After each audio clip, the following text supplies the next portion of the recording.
Good morning, Linkon, and hello, hunters. Are you interested in clips like this? What about the story? Or are you just interested in talking to people who also love to talk about love and deep space? If you are, I do stream every Tuesday at noon PST and would love to see you guys there. Or, if you haven't already, please consider liking and subscribing to the channel. It would be a lot of fun. Anyways, I hope that you have a good time, enjoy the clip, and as always, stay safe out there, hunters. All right, so now it's time to get sad. It's time for us to get into our next story branch.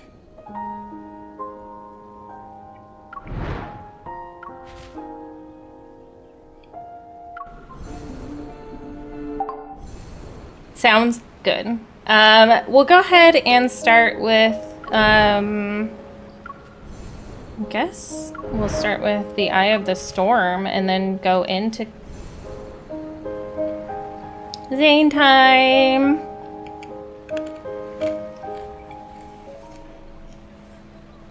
Okay. So we'll start with these first two and then we'll go into it because I think that's how it's supposed to be done. So, without further ado, imbalance. Just came back. How many pulls? He hard pitied me twice.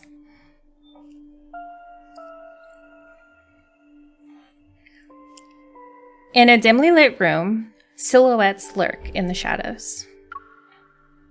Holographic screens flicker with images of protocores being sold. Each flash is accompanied by a symbol marking their status. In the corner is a man whose pockets are heavy with poker chips. He takes out his phone and inputs an encrypted code with ease. I know, I was really mad that he took me to hard pity twice. The dark web interface on the screen sputters, then pops up with a series of windows even more mysterious. Ooh. Oh, what did he say? Oh. He did the same thing he did to me.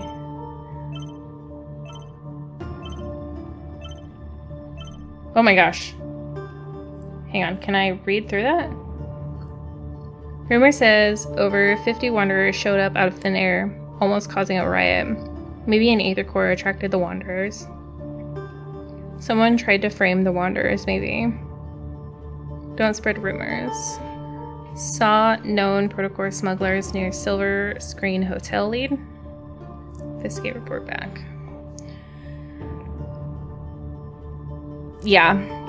It's because I wanted him too badly, and because this is like the one thing I wanted from Caleb, I was willing to spend too much on it. A photo appears on the screen. Surrounded by bodyguards, a notorious Protocore merchant walks into the hotel. Welcome to the Silver Screen Hotel. We work overtime for 2 months It's dealing with Simona! these Protocore smugglers. After that, it's vacation time. Several hidden bugs and cameras fall as Simone deactivates them. She brushes off the dust on her hands and casually tosses a transmitter into the corner. After Operation Ether Ordeal secretly started, this is our first mission together. I figured we'd have chances to work together since you are also here, but things have gotten hectic with mission after mission. Simone used to be in Unicorn's armament tech. She has the macro modification evil. And ever since she increased my hunter's firearms firing rate by 2-fold, we've gotten along well. Your wrath will always be there. It's true. Yeah. Linkon's been a mess lately. I wonder when things will settle down. At least it's nothing compared to the N109 zone. I heard you went in all by yourself 2 months ago. You made a mess out of Ani Kindness's Protocore auction and left unscathed. You even managed to... I would love to see that for Simone as well. She's actually one of my favorite characters. 90% of my failed pulls are crossover. I ended up getting, Raphael. And I ended up getting one that I actually had to buy out of the wishing well also. She lowers her voice. Her tone is half teasing, half curious. You even managed to get your hands on a real ether core, right? Yeah, it's almost like I can feel the ether core in my heart.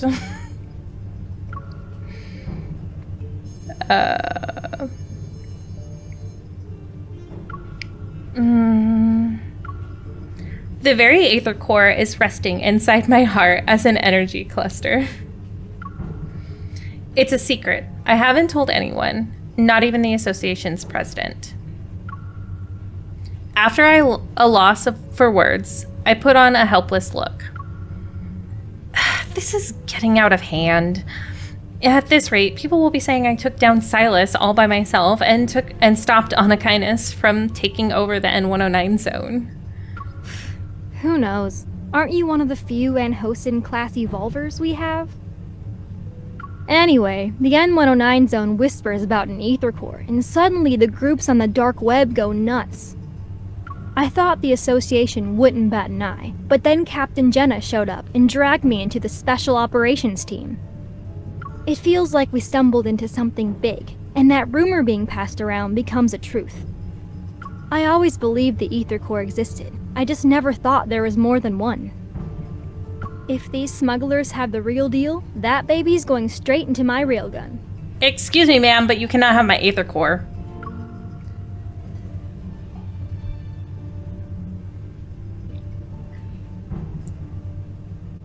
The elevator keeps climbing, as if it's taking us to the rooftop. That's directly under the space tunnel, the deep space tunnel.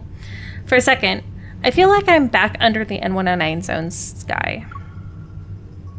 Allow me to jog your memory.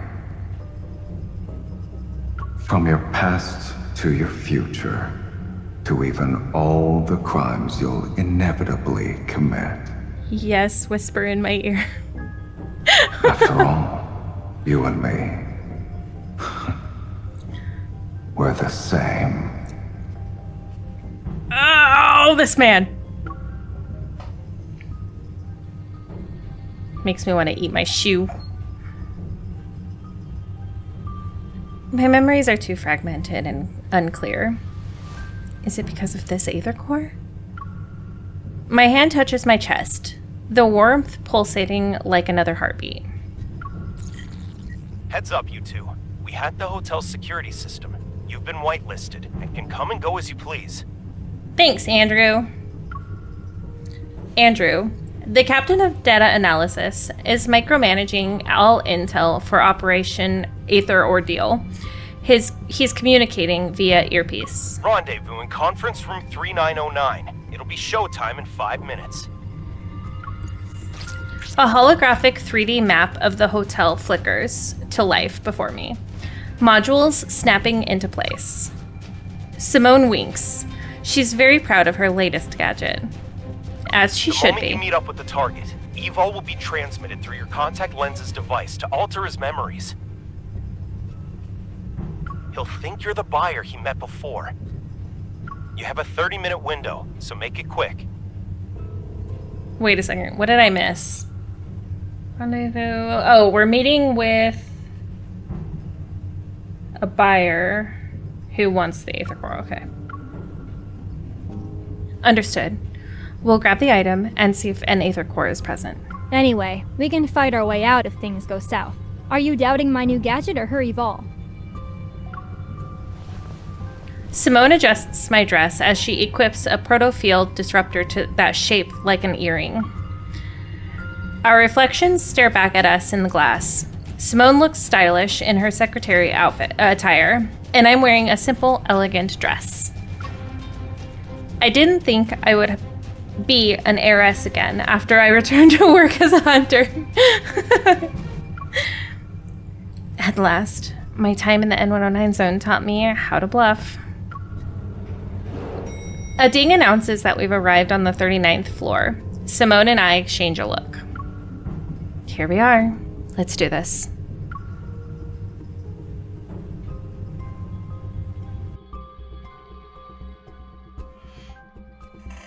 I love Simone so much. She's probably one of my favorite NPCs. Alright, new discovery.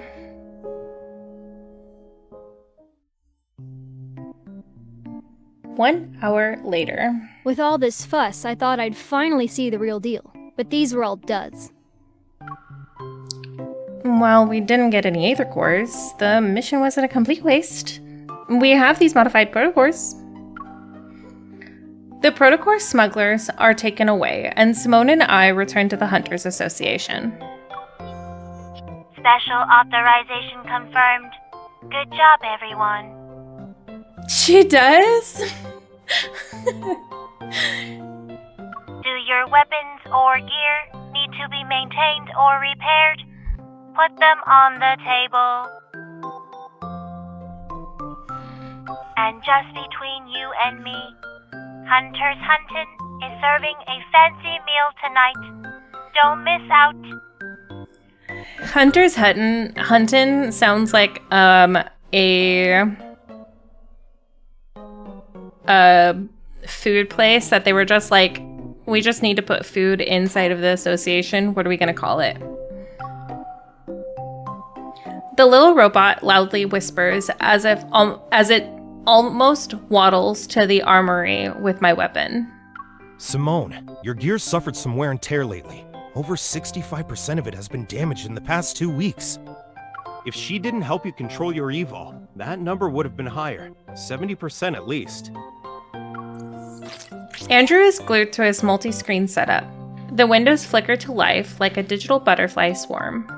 Look, if building a powerful weapon turns out to be a mistake, you can punish me. Sounds like a steakhouse. They probably... You think they probably serve steak. Them hunters need to be eaten good. Also, Lead Andrew, it's been 2 months already. Are there any signs of that Aether core? I can understand why the association hasn't told anyone about this. It can't be about saving face, no?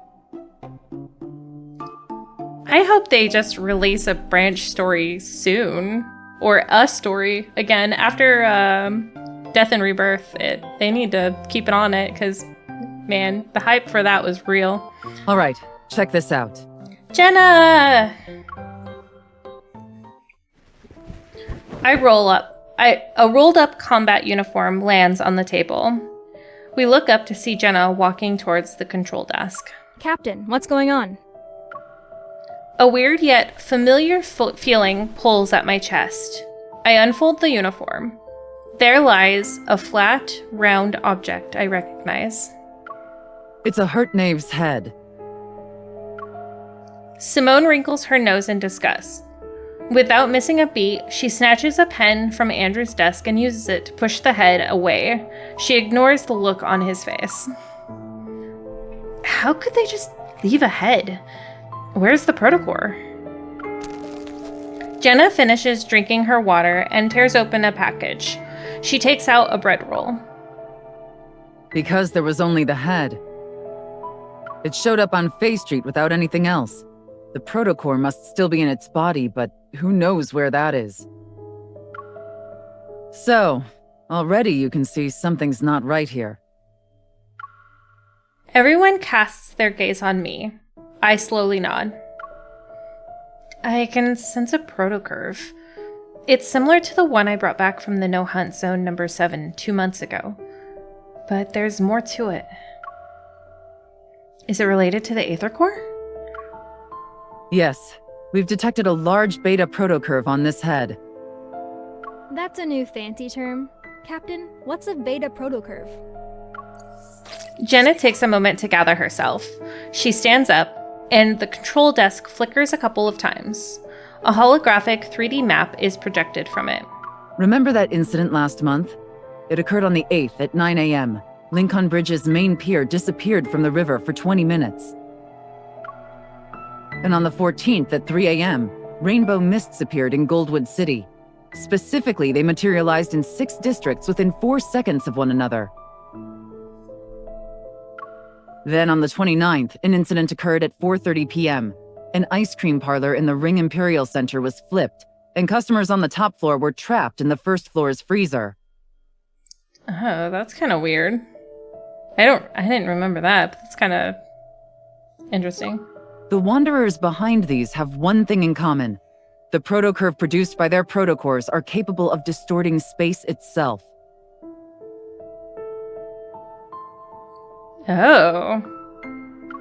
We're calling this unique protocurve a beta protocurve for now.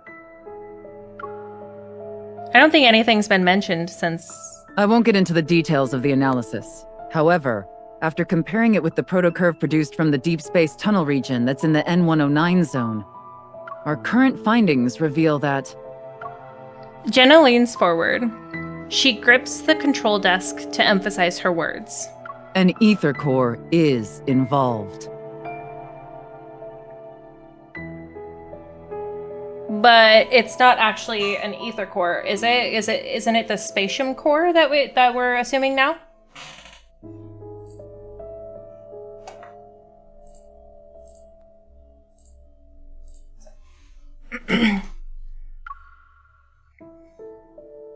Based on our observations of these wanderers, the Intel Department and Advanced Tech Labs predict we'll observe more beta protocurves in the future.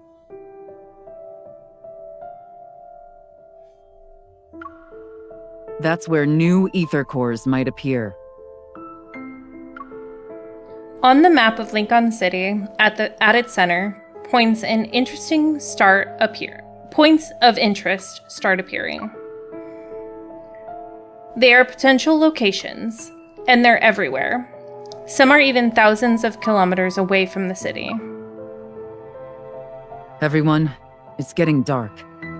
Night will fall, and we all know the big guys lurking in Linkon's shadows are about to make their move.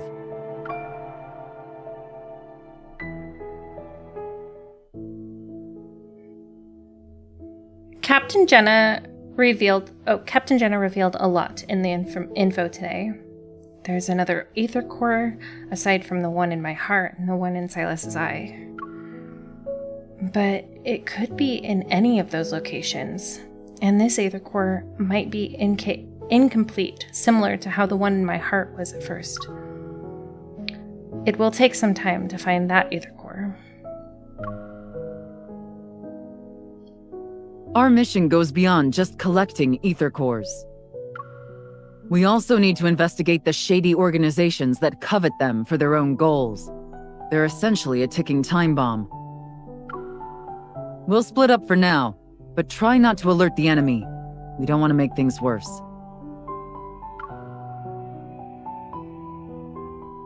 This is one of my favorite soundtracks in the game. Hey, I don't know what you went through in the N109 zone, but this operation is a marathon, not a sprint. Don't be a hero every 5 seconds. Patience is key. After spitting out my toothpaste, I put down my toothbrush and stare at my reflection in the bathroom mirror. I unearthed some interesting information in the Association archives today. There are also a few loose ends from my time in the N109 zone that need to be addressed. I should first deal with what I can handle right now, so... we'll handle Zayne first. Jenna's old voice.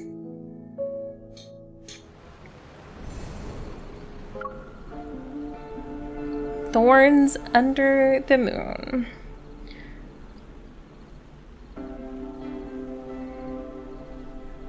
All right, here we go. It's time for sad boy hours.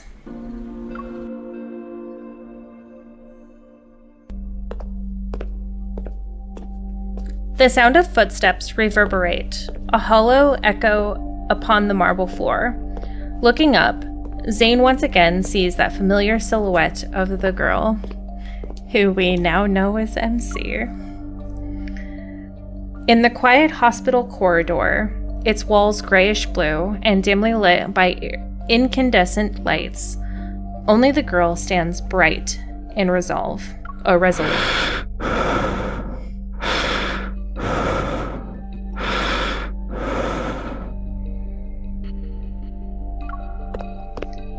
Yearning to call out to her, yet incapable of making a sound, he has no choice but to quicken his pace. He runs after her. Yet at that moment, terrifying black crystals erupt from the surrounding walls. No. Stop. Without warning, the entire space distorts, those sharp spikes hurtling towards the girl's throat. Panicking, she turns to face him. As their eyes meet, her lips quiver in despair, softly whispering broken, desperate sounds. Zayne. Zayne! Zayne? Zayne. Inside Oxo's rehabilitation center, Zayne suddenly opens his eyes. He's in a sleeping pod, and his unfocused gaze slowly adjusts. Did you have another nightmare? Yes. My poor boy. Rubbing his temples, he sits up. In his eyes is a reflection of my concerned expression. Don't worry. Lying down in a large box with eyes staring at me. If I could sleep well with that happening, then you'd actually have something to worry about. Hey, I care about you. And what else am I supposed to do? Someone hasn't gotten a good night's sleep ever since he returned from Mount Eternal. He also keeps using nightmares as an excuse. After returning from Mount Eternal 2 months ago, Zayne's health hasn't been good. It's gotten to the point where he can't sleep at all. However, he doesn't talk about what happened in the Arctic. This reoccurring nightmare is the only thing he's willing to share with me. You still have a business trip next week. At this rate, the doctor might end up collapsing before his patient. Even if I collapse, there will always be another doctor to take over. No matter what. I press my finger against his lips as a warning. No matter how many doctors there are, there are 4 other people. My doctor is right in front of me. All right. I'll be careful and stay alive. Thank you. Don't let my worries be a burden on you. I think you started having nightmares after I gave you that crystal fragment from the N109 zone. Zayne takes his coat from the coat rack beside the wall. Together, we enter the corridor. They aren't connected, so don't overthink it. It's just a coincidence. Speaking of which, there's been progress with the analysis of that crystal. Is it related to the Protocore Syndrome? At the moment, I've developed a hypothesis based on the data. I'll share the details with you once there are conclusive results. Stepping into the elevator, I press the button to the ground floor. Zayne's reflection appears in the closed door, the dark circles under his eyes underlying a deeper weariness. Take your time. You should deal with your insomnia first. Since I can't sleep, I might as well be productive with my time. That's not how it works, Dr. Zayne! So it's not that doctors can't treat themselves. They don't actually want to be treated. I ordered some milk for you. It'll be delivered to your place and should help you sleep. Also, the hypnotic music... Are you referring to the lullaby playlist? Did you forget how old I am? Maybe I should That would have been cute animation, actually. I'm just trying to help as a normal hunter. You don't have to listen to me, Dr. Zayne. Since I am your one and only doctor, I should listen to you. We step out of the elevator, and my watch begins to ring. Someone's calling me. I gesture to Zayne and then move to the side to answer it. Captain Jenna? Hey, are you available right now? We've detected beta protocurve activity in a certain location. After a brief explanation, Captain Jenna quickly ends the call. Why are you frowning? Did something happen? My mission got updated.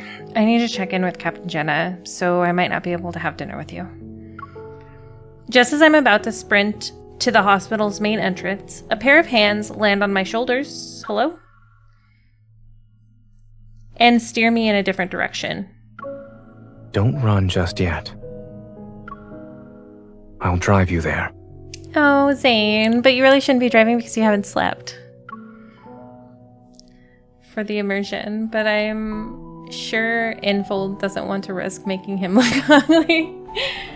They could have just darkened it a little bit, that's all.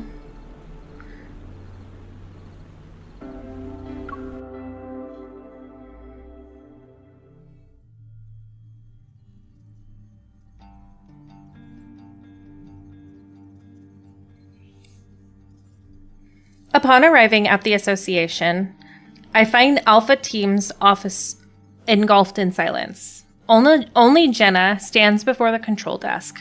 Her gaze is fixed on a few zoomed-in photos that are being projected. It is a hazard.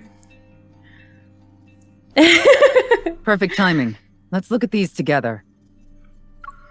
She waves her hand, and those photos are pushed towards me. As I approach to get a closer look, it becomes evident that the distinct figure appears in every photo. The figure is also marked with conspicuous colors, which shows traces of beta protocurve. All of them are from the same Wanderer. Yes, including this morning. Andrew has found its traces 5 times. Beta protocurve activity was detected in every instance. That means it's related to the Aether Core. It could very well be carrying one, or an Aether Core fragment. Another screen comes into view, showcasing an array of data and information, and positioned at the center is a blurred image of a Wanderer. This Wanderer can move by distorting space, and we haven't captured a complete image of it yet.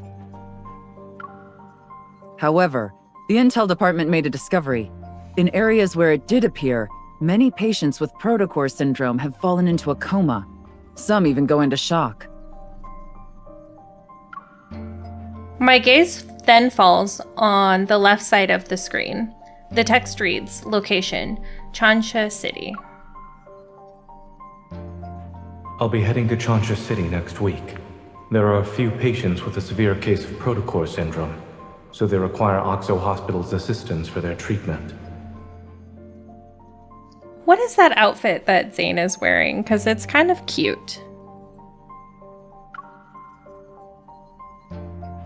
Those patients that Zayne mentioned might actually be victims of this Wanderer. Right now, we suspect there's a connection between these 2 incidents. We could start looking into those patients. And it just so happens that Oxo Hospital will send a medical team to Chansia City next week. How convenient. Captain, I would like to make a request. Let me join the medical team as a hunter escort to investigate the Wanderer. Your request has been approved. Our Chansia branch has also started its own operation. Your mission is to confirm whether or not there are signs of an Aether Core.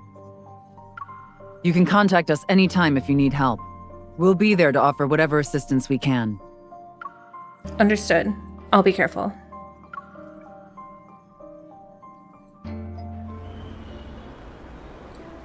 As I leave the association, Zayne's figure appears in the distance. He's been patiently waiting by the road. Just as I'm about to walk over, a massive bouquet of white roses suddenly appears and engulfs my vision. Miss, I've heard so much about you. Oh no, it's an honor Carter! to finally meet you in person. Oh no, it's Carter! And you are? I'm sorry. I almost forgot that this is our first meeting. It's a basic, a thin gentleman coat? Maybe. But you should have already received my business card a few days ago, along with the flowers. I didn't receive anything and I don't want anything from you, Carter.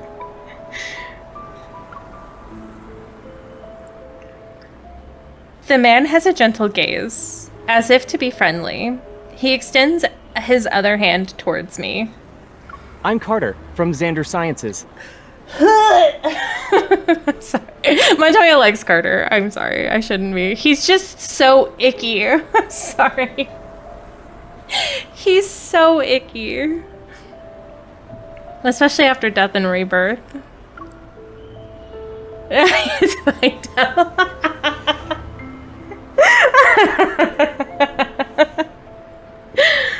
I recall seeing a business card that had mysteriously appeared on my desk not too long ago.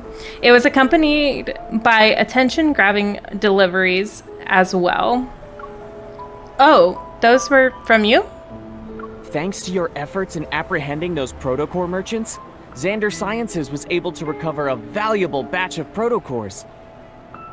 Many patients were saved as a result.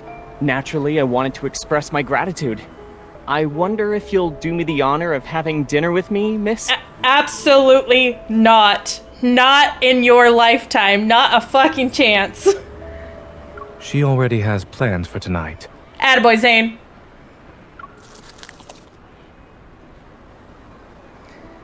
A hand pushes away the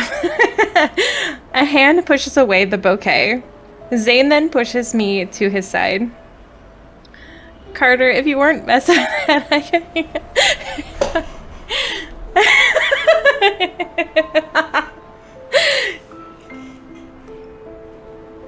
I know, Montoya. It's a travesty, really.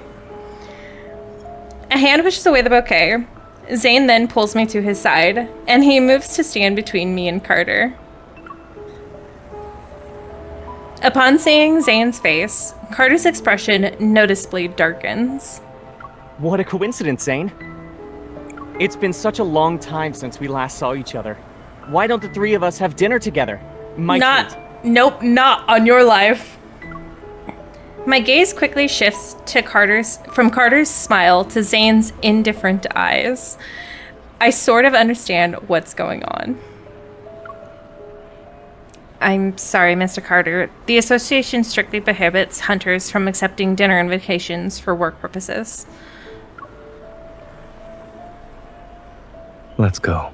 Oh, I can. Okay, good. I might have to get that.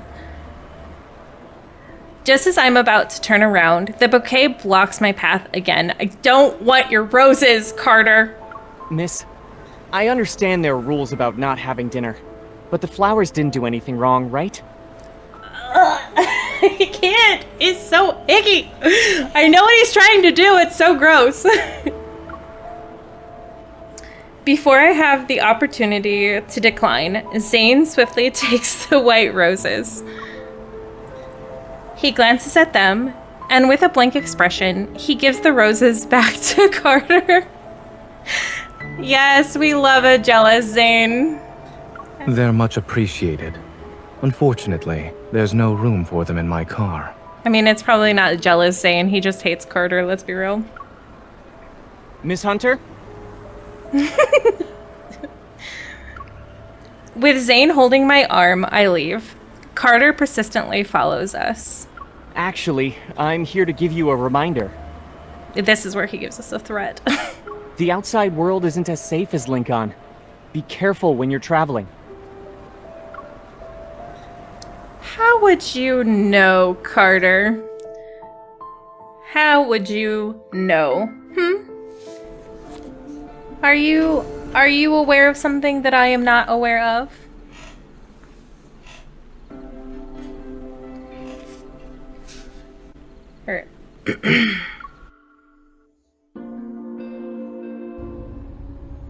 I think you meet Carter twice in this Seatbelt. one. Yes, sir. Zayne turns the steering wheel, and the car joins the stream of flowing traffic. That guy seemed to know you pretty well. Are you acquainted with him? Answer Sciences. I feel like I've heard that name from somewhere.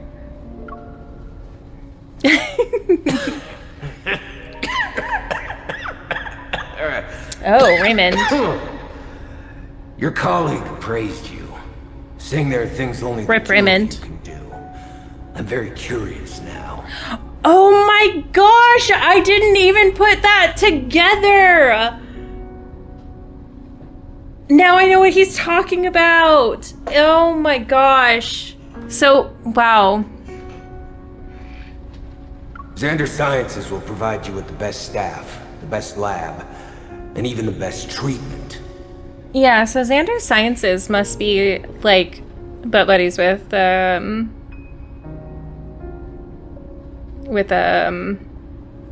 can't I think of the name of the place, of the thing? Ever. There we go. That's the name of it.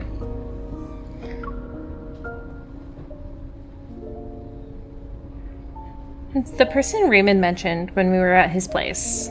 That's Carter, right? We studied under the same professor. That's it. The paths we're walking are completely different. You two aren't like-minded from what I can tell. I also feel like he's close with Ever. Yes, yeah, at least close with Ever, or at least working in conjunction. Or maybe Ever is like taking Xander Sciences and like converging with them. A bit suspicious. A little suspicious. It was obvious he didn't show up just to invite me to dinner. And I can see you're very cautious about him. Here, that I like. I mean, that's fair. I get it. The wolf cuts, the long hair, I get it. Is there bad blood between you two? You can tell me about it. It's not interesting. It is actually very interesting, Zayne. I'm sorry. Zayne has bad blood with someone, and he's very weary of him. Isn't that interesting already? That's why I've been begging Inful to put long hair. Soon, hopefully. The fact that he gave you roses is more than enough to put me on high alert. Okay. But when he told you to be careful while traveling, I doubt that was a simple, friendly reminder. Is there an actual scowl on Zayne's face? Hello?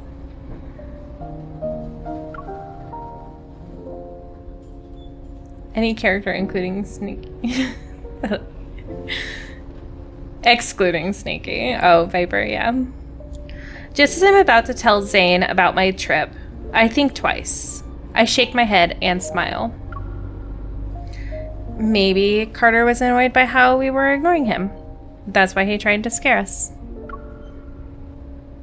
Zayne glances at me, a hint of amusement in his eyes. He doesn't say anything else about the topic. 3 days later, Linkon Airport. Grayson! In the bustling airport lounge, Grayson is stunned. Several seconds passed before he finally blinks. So, you're our hunter escort this time. Hello, that's me. Pleased with Grayson's reaction, I can't help but imagine what expression Zayne will have when he sees me later. I move closer to him and shake my plane ticket at him. What's that expression? Do you feel relieved? Or are you even more anxious? Do you want to know the truth? Yeah. While Grayson's tone sounds lighthearted, a subtle tinge of concern appears on his expression. They say the hospitals are doing an academic exchange. But in reality, we're going there to help them. Why else would they send such a large team? Or even request a hunter escort for that matter? Having Zayne fly all the way there, The situation must be pretty bad. Actually, the main problem is with one of the patients. Grayson lowers his voice and leans in closer. His biopsy results show that the crystals in his heart have a certain shape and structure that's different from the ones you'd see with Protocore Syndrome. Also, when he was admitted to the hospital, he caused a Metaflux burst. As if worried I wouldn't believe him, Grayson takes out his phone and shows me a video. My friend who works at Chansia Hospital sent me this. All the flux stabilizers in the ER went down. It was a mess. Grayson's kind of cute. I know he won't, like, be more than just an NPC, but he's kind of adorable. In the video, the sound of an alarm fills the air, and the light flickers uncontrollably. Despite the shaky and blurry footage, the chaotic nature of the scene is unmistakable. An abnormal heart, a sudden burst of Metaflux. A picture begins to form in my mind. Something strangely familiar. Thankfully, no wanderers showed up, but it's strange considering how high the fluctuation index was. The fluctuation index only tells us the chance of a wanderer appearing. It's not guaranteed. But given the nature of the energy fluctuation, it's weird not a single wanderer appeared. I watched the video again to search for anything I might have missed. Is the Metaflux a result of the patient being exposed to that wanderer and the beta protocurve? Grayson, do you mind showing me the other documents related to this? Sure. What would you like to see? You shouldn't make assumptions when things are still uncertain. Hi, Zayne! As Grayson and I lean in, a hand suddenly appears between us. Grayson is slightly nudged to the side.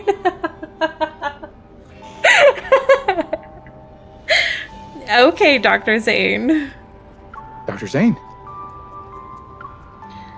In one smooth motion, the hand takes the phone, turns off the screen, and then places it back in Grayson's hand. Chansia Hospital was built a long time ago. It's not uncommon for their flux stabilizers to experience malfunctions. As for the patient's biopsy results, they need to be further analyzed along with other reports. It's too early to jump to any conclusions. We love a jealous Zayne. I lock eyes with Zayne. He stands before me with one hand resting on the handle of his suitcase. Good morning, Dr. Zayne. I hold up a paper bag. Do you want a black tea cake or an egg sandwich? You can only choose one. I'll have the cake. You said, move over, I'm taking out the screen. My turn.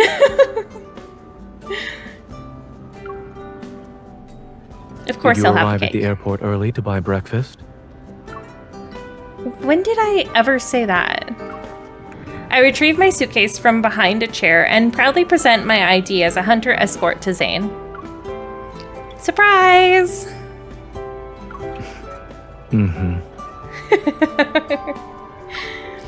Contrary to my expectations, I see no traces of astonishment in Zayne's expression.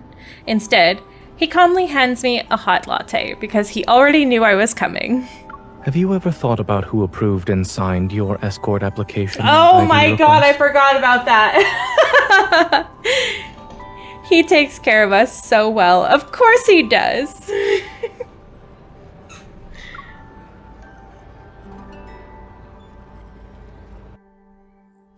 I love Zayne so much. He's so just... I could shake him, and he wouldn't even make an expression about it. He'd be so happy about it.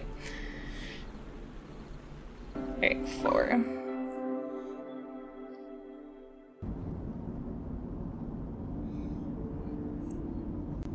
The flight takes several hours. Eventually, the plane lands in Chansia Airport. Boarding the shuttle sent by Chansia Hospital, the medical team immediately heads to their destination.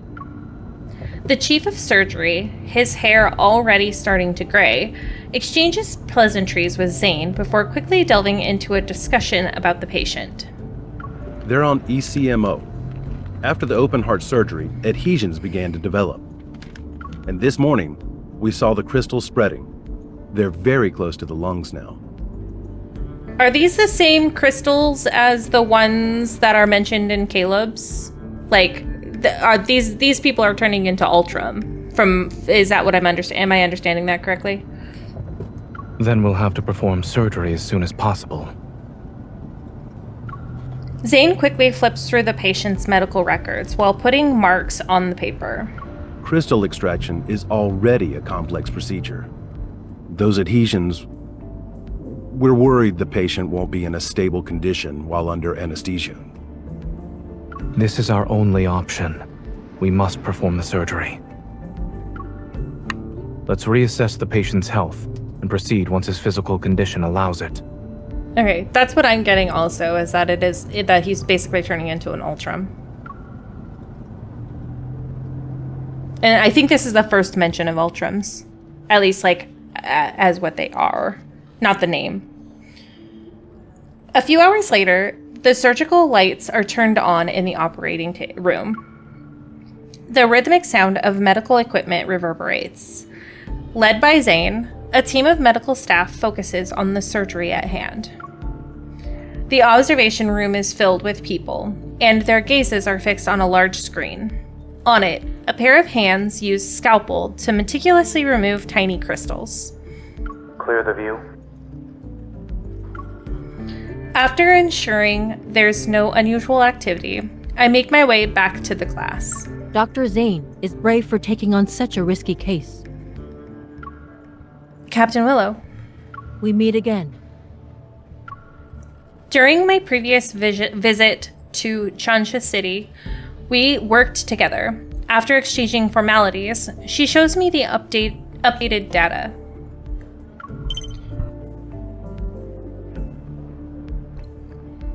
In a matter of seconds, the record of the Wanderer's recent activities appears on my watch, on my watch's built-in 3D map. It managed to traverse the entire city in 5 minutes. I've never seen a Wanderer move that fast before. Captain Jenna said that there's no clear image of the Wanderer yet. Do you have any new leads? We did some comparisons. Aside from the protocorps not aligning, the Wanderer closely resembles Mist. Nobody likes Mist. Get out of here, you spinny bitch. But if you look at all the data, the traits this Wanderer exhibits are different from the Mists I've seen. Yeah. I don't know what got into it, and how it managed to hide so well. Perhaps the Aether Core made it a mutant or something? Suddenly, discussion erupts next to us. It draws my and Willow's attention to the screen. A scale-like tiny crystal is slowly being peeled away from the edge of a blood vessel. Surgeons have some steady hands, huh? That crystal. It's exactly like the one on the monsters in the N109 zone. Zayne must have noticed it too. Regaining my composure, I immediately look at him. Under the surgical cap, his eyes remain calm and focused. He continues with the procedure until the crystal is placed into a surgical tray. Does it look all right on the ultrasound? Yes, it came off. Any bleeding? No. Let's wrap it up. Applause erupts throughout the observation room, and relief washes over me. However, I feel a strange, unusual tremor in my chest. Something is rapidly expanding. Metaflux. Is that working? Okay, thank you. The alarm from the Metaflux stabilizers resound throughout the entire operating room. Captain Willow and I exchange a look and immediately get to work. She starts evacuating the spectators while I run to the intercom. Zayne, a Wanderer is about to appear. You need to move. Dr. Zayne, the patient's blood pressure is dropping. Increase the adrenaline to 0.1 micrograms. The alarm becomes louder. I immediately pull out my guns and aim at the area where the energy fluctuation has peaked. The faint energy fluctuations dissipate, yet the tremors I feel in my chest show no sign of subsiding. Zayne, you need to leave, or else it's going to be too late. The patient's vitals are unstable. Moving them isn't feasible right now. Through the glass, Zayne looks up at me, his gaze as calm as ever. Can you suppress the accumulating metaflux with your evil? I meet Zayne's gaze that carries a subtle attempt to comfort me.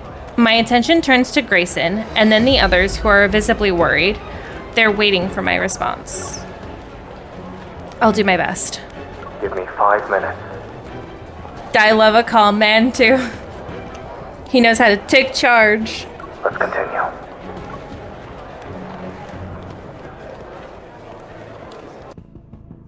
Ooh, that was a really fast one.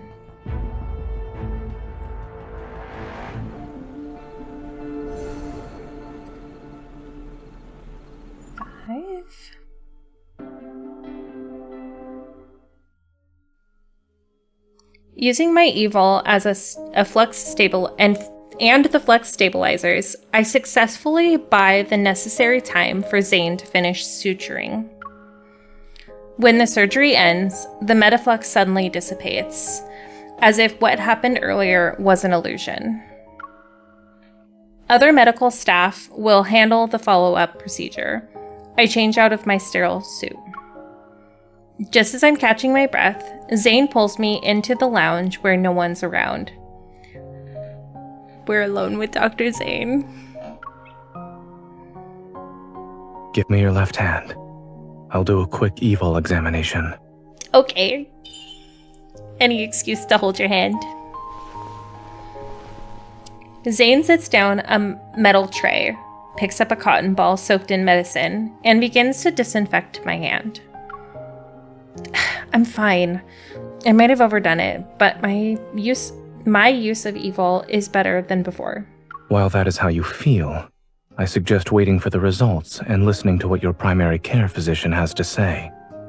Also, a cool sensation emits from the palm of my hand as he holds my fingers. He applies patches to each one. You should be well aware that the metaflux earlier wasn't something an ordinary wanderer could generate. You knew since the beginning. Don't tell me you actually believed I thought you were a hunter escort whose sole purpose is to protect us. What do you mean? Of course it is. Kinda. Of course. You and Dr. Noah have known about the existence of aether cores for a while now. Straightening my posture, I start thinking. You noticed it during surgery, right? The crystal is very similar to the sample I gave you. I'm almost 100% sure that the wanderer that attacked this patient is related to the aether core. It's possible the aether core made those monsters in the N109 zone transform into their current state. Not necessarily. The examination machine beeps. Zayne observes the fluctuating numbers displayed on the screen as he continues to speak. The ether core shouldn't be what's causing the mutations. Your heart's integration with one is a perfect example. Given the extent of the mutation you've described, I'm more inclined to believe that someone attempted to be smart, but ended up failing in the process. Oh, so he kind of already knows that it might be like an ever thing. Or that Carter didn't just show up for shits and giggles. Are you saying someone is responsible for the appearance of those monsters in the patient's condition? I'm merely speculating. Don't forget, in this world, many forces covet the ether core. You haven't met all of them yet. You're right. All is well. The machine beeps, which indicates the end of the examination. Zayne carefully removes the patches from my hand and puts them away. In the quiet room, the second hand of the wall clock moves quietly, plucking the faint light enveloping us. I can't help but yawn. I told you I was fine. If I have to stay, there's a problem. Then I'm feeling a little tired now. Watching the surgery must have been boring. Not at all. It's actually my first time seeing you perform surgery. You looked cool. Taking a paper bag from the table, he settles on one side of the couch. He grabs a sandwich and pulls it apart with his clean hand. The hospital cafeteria is closed. We'll have to make do with what's available to us. When they said pulling it apart, I thought he was like going into the sandwich and like pulling things out of the sandwich. They meant like tearing it in half. While the chaos has subsided, the persistent scent of disinfectant lingers in my nostrils. While my body is tired, my mind is still excited. I decide to direct my excess energy to the surgeon himself.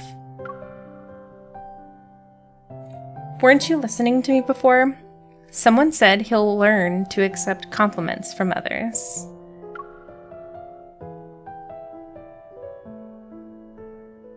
I accept your compliment. Thank you, Dr. Zayne. Imagine Zayne picking apart a sandwich is so funny. He's the pickiest eater out of all of them. I imagine he would do that. The least picky eater, I think, is probably Silas, a surgeon style. He's like doing surgery on the sandwich. The sandwich bread is already flat and no longer looks appetizing. With the finesse of a seasoned chef, Zayne lifts the bread and removes the greasy bacon stain. What did I say? He is picking apart a sandwich. Leave the bacon on. Taking off the best part, Zayne. Then he proceeds to discard the wilted lettuce, then leaving only ham slices, red cabbage, and shredded pork that have withstand the test of time. Okay, the lettuce, though, is understandable. Wilted, soggy lettuce is not something you want on a sandwich.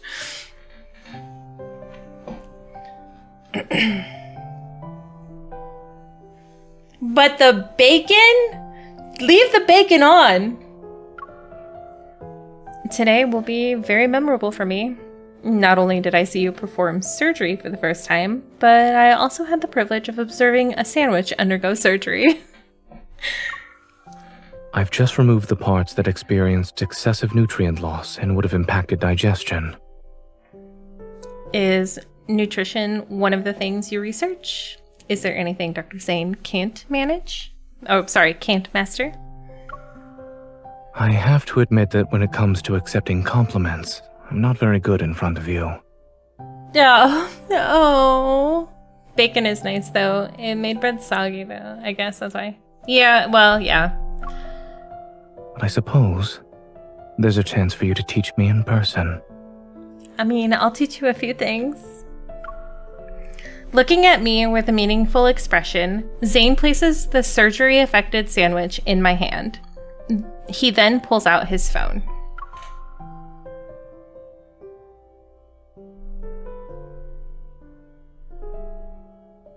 Baffled, I lean in and watch as Zayne taps on a message notification. He opens up a new medical team group chat, which was created earlier today. Grayson has shared a group photo there, where the medical staff, their smiles tinged with weariness, hold glass vessels that are visibly cracked. Were these? Cracked by the energy I couldn't contain when I lost my target. You overdid it, yes. Listen, all or nothing. But the medical staff said you're the most surprising hunter they've ever seen. Go big or go home. They don't need to go that far. Hi, Dolly! Embarrassed, I sheepishly laugh. I quickly shift my attention to eliminating the sandwich. Before Zayne can speak, his phone abruptly starts ringing.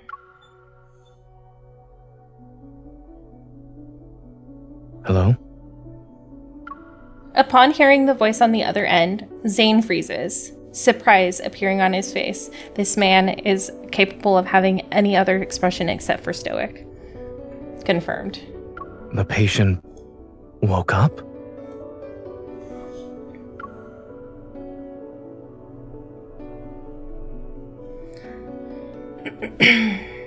You made it about halfway through Dawnbreaker content.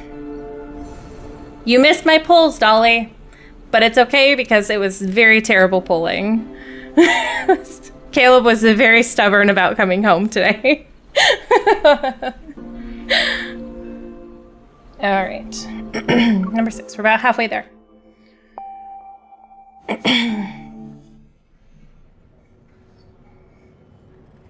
Planned it since spring event to make sure I got the next guaranteed limited 5-star.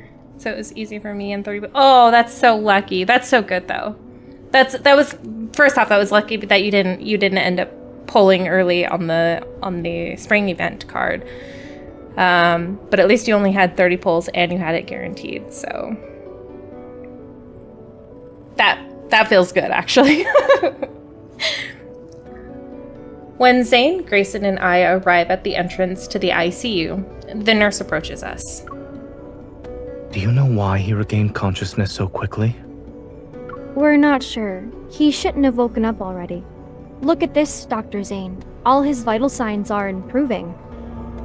Simone, is that you?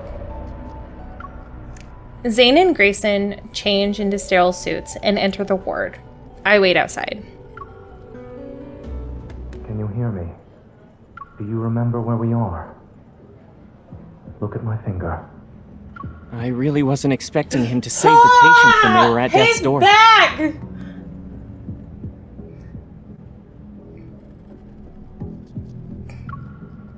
Mr. Carter? Hello. We meet again, miss. Oh.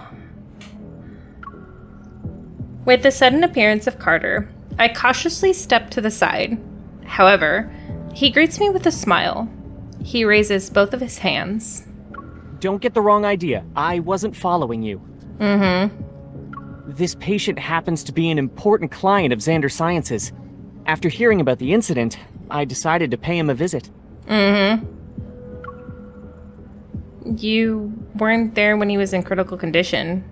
I don't think he's that important to you. What do you mean? He gone, handsome devil.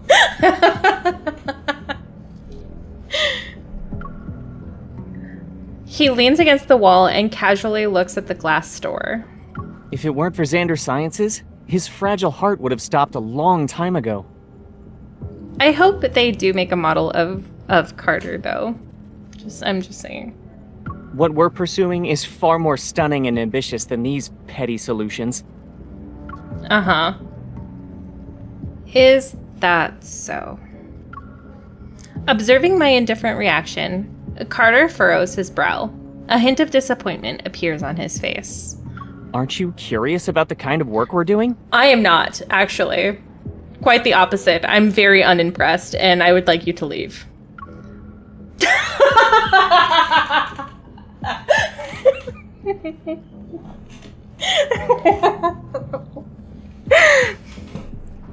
I'm not.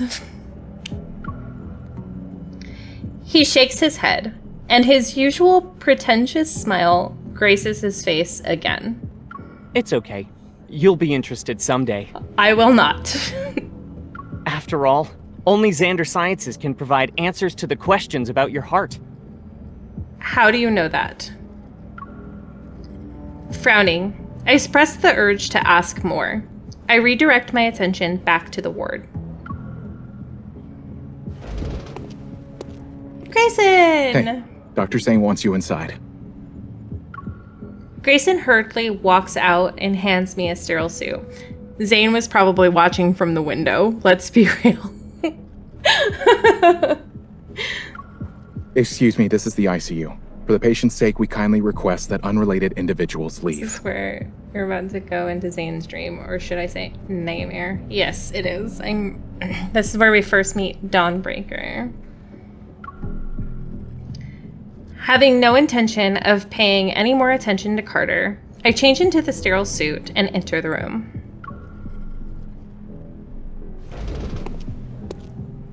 The man lying down on the bed has his eyes half open. His voice is weak, yet infused with tangible excitement. I'm back. Oops, All sorry. his vital signs appear to be normal. However, under normal circumstances, a person wouldn't recover this quickly. As Zayne talks, he directs a meaningful look at me. More anomalies may occur. Stay on your toes. Acknowledging his warning, I nod. I move to the bed, introducing myself, and state the purpose of my visit. I then proceed to ask questions. Davis, you said you were back? Where were you? It trapped me. I couldn't get out. It was like a nightmare. I couldn't wake up. I turn my watch and pull up a picture of Mist. When you say it, do you mean this? Yes. It was that thing. It was inside of me. But it wasn't. Suddenly, the vital signs monitor starts beeping loudly. The man on the bed begins convulsing, as if something started choking him. Metaflux, Zayne. Quickly, I pull out my gun and sense a more intense fluctuation. It surges and engulfs the entire room instantly. Grayson, transfer the patient to another room and prepare for resuscitation. Unexpectedly, a rift appears and reveals the shadowy figure of a wanderer. Moving myself in front of the bed, I point my gun at the wanderer. However, it disappears in the blink of an eye. A second later, it materializes like a phantom in another location. Hey, behind you.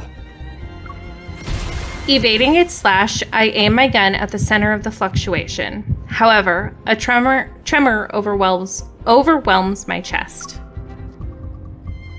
I barely feel any pain. Only a dense white fog surges before me and obscures my vision. The ward dissipates as if my surroundings are transformed into another realm. The last thing I see is Zayne rushing towards me. Zayne, watch out.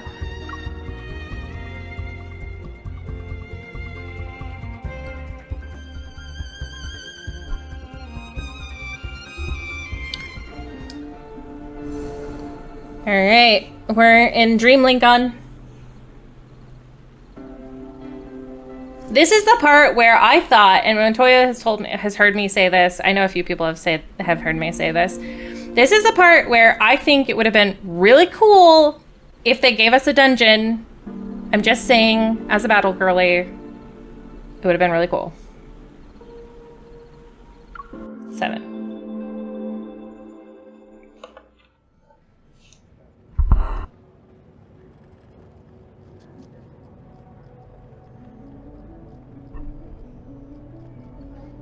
It feels as though my body is plummeting into a thick fog. The sensation of weightlessness threatens to push my heartbeat out of my chest. Amidst the chaos, I muster all my strength to find anything to hold on to. And after what feels like forever, my feet touch solid ground, my surroundings becoming clear. That's where you could zoom around and look. Yeah. Like, I don't expect to jump or anything, but it would be kind of cool to, like, run around Dream Linkon and, like, have to destroy the find and destroy the Protocore, or the Protofield crystals. Bathing in dim, feeble light, a long corridor appears before me. Its end remains hidden in the mist. Am I at a hospital? No. I feel a faint tremor in my chest. A familiar energy fluctuation surges within the mist. It drags me somewhere. This fluctuation is from an aether core, and probably in the Wanderer's Protofield. As I stand in the empty space, the sound of approaching footsteps reach my ear. Turning around, I notice a dark figure. Technically, I think we're in Chansia. Is it Dream Chansia? I thought they did like a dual thing, so at one point you're in Linkon and then another point you're in Chansia. Zayne? An onslaught of sharp ice crystals materialize around me. They're ready to pierce my heart. The ground beneath me disappears, and I find myself falling into a scene of weightlessness again. Oh, a sense of weightlessness again. As I float in this void, blurred lights and sounds rush past me like an avalanche. Within the boundless darkness, it's as if a pair of hands is gently lifting my tired soul. I struggle to open my eyes. After feeling my steady heartbeat for several seconds, I sit up on the bed. There he is! It's Stonebreaker. You're awake. Look at how handsome he is. It's just like, he looks just like Zayne. That's a terrible joke. That coat just looks really good on him. By the floor-to-ceiling window stands a figure wearing black clothing. He turns around. Behind him are dilapidated buildings and the sunset's tender light. Zayne?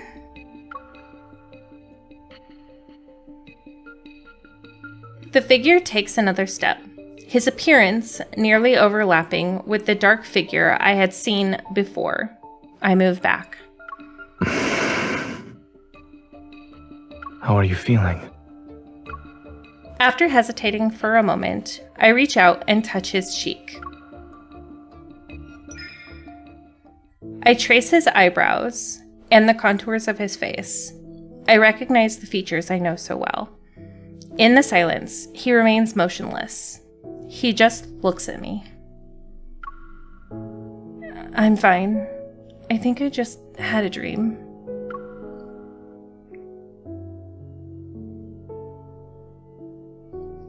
Perhaps it's the influence of the Protofield that caused me to have those strange illusions.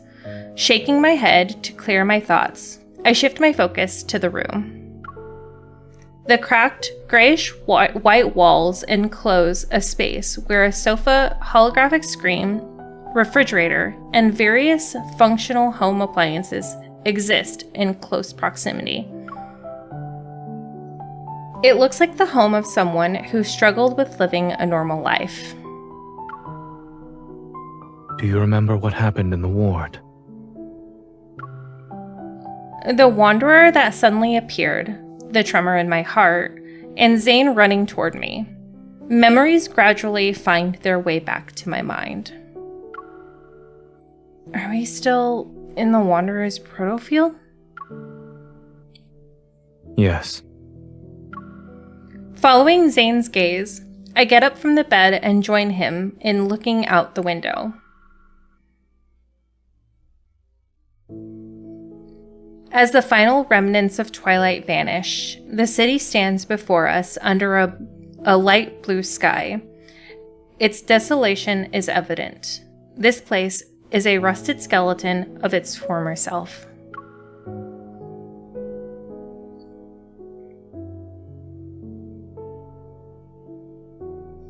And although it's faint, the energy fluctuations around us are similar to an aether core's. This wanderer's protocore must process an aether core's energy. Oh, possess. But in my dream, it's as if the chill from those ice crystals still linger in the air. I grip my arms more tightly. You're awake now.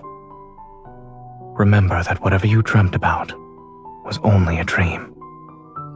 A blanket is draped over my shoulders. I reach out, but he walks away before I can touch him. Zayne opens the refrigerator, revealing a collection of peculiar bottles with mysterious liquids and a jar half filled with chocolate. After opening the jar, he offers a few pieces to me, their packaging unexpectedly fancy. I'm not hungry. According to my perception of time, you've been unconscious for 2 days. What? If you don't eat or drink something, I'm afraid you won't have the energy to find the Wanderer. The scent of chocolate saturates the air and ignites my appetite. What if the Wanderer launches a surprise attack while we're resting? Despite my words, I find myself sinking into the worn-out couch. I unwrap the chocolates with Zayne. I look up, and my gaze falls upon a bit of vibrant green on a desk. It's a flower pot with a jasmine in it. It sticks out like a sore thumb in a desolate world. Oh. While the branches and leaves retain their green hue, the stem has already started to wither. Is it normal to see jasmine in a wanderer's protofield? What are you implying? That it's strange to see a jasmine in a wanderer's protofield? The patient who was attacked by the wanderer fell into a nightmare. They were trapped in their own dream. I was wondering when I first read this, if it was Dawnbreaker or Zayne. This Dawnbreaker feels very close to Zayne, closer to Zayne than the Death and Rebirth Dawnbreaker. In other words, the environment we're currently seeing in this protofield must also be a magnification of somebody's dream. And I don't remember seeing anything here. So, this is your dream.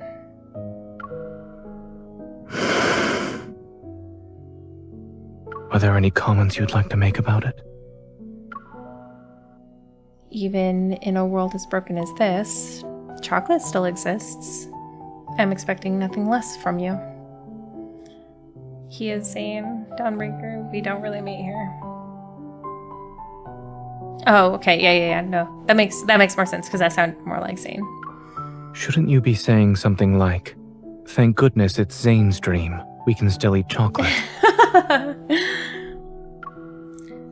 Zayne, who's wearing nothing but black clothes, appears somewhat strange. Maybe this is how he sees himself in his dream. I have dreamt of this place. However, the jasmine hasn't wilted yet, and the world itself isn't in such a dilapidated state. That's because I'm here. Is this the nightmare you've been having then? Zayne is quiet for a while before responding in a soft voice. Yes. Don't be scared. Dreams are the opposite of reality. I offer the unwrapped chocolate to his lips. Try it. Who knows? Maybe the chocolate in your nightmare doesn't even taste like chocolate. He lowers his head and eats the chocolate. It's carrot flavored. Of course it is. Liar. No, that was a cute little laugh.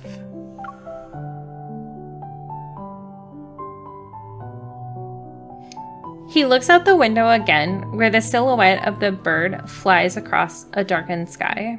Since dreams are the opposite of reality, perhaps I'm not a doctor in this one.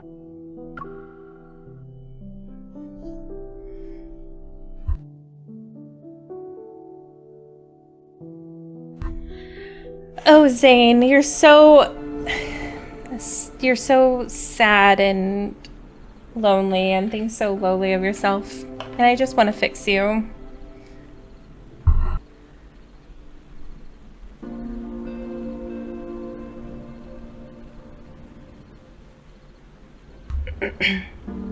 Alright, number 8. We're gonna get into cutscenes too soon. Everything is a hazy blur in dreams. Yet in Zayne's dreams, the flowers, trees, streets, and shops appear with remarkable clarity.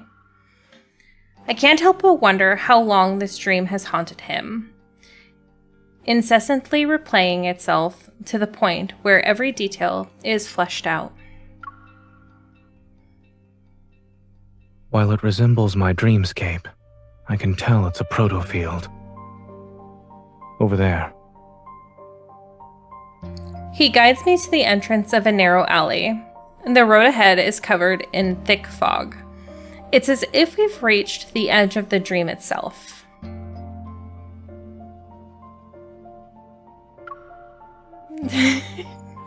For at least one night. Can't imagine less than one night of dreams. Couldn't be me.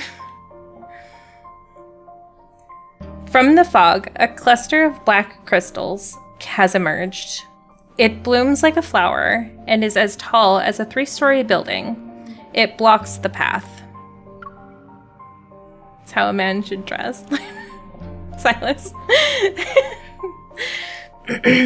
He is wearing something very, very classy.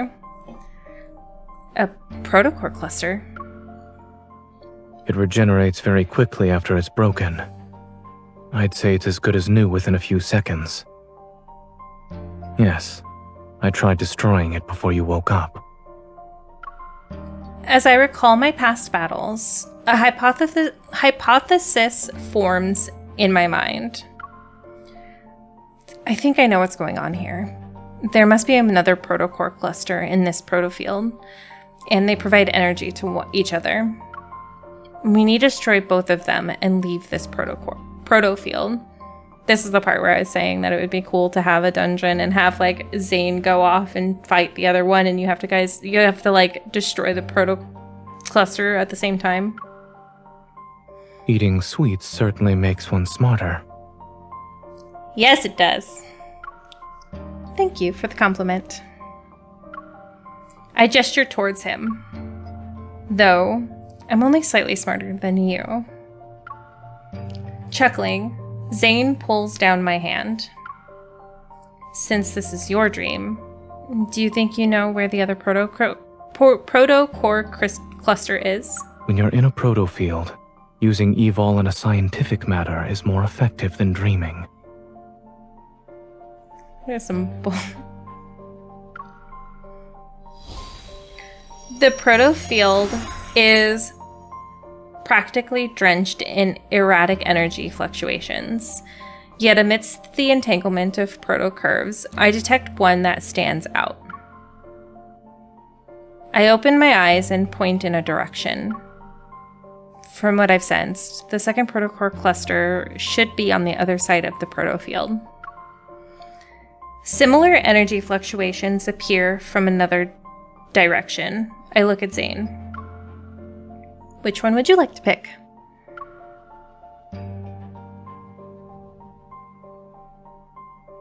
Zayne looks into the distance.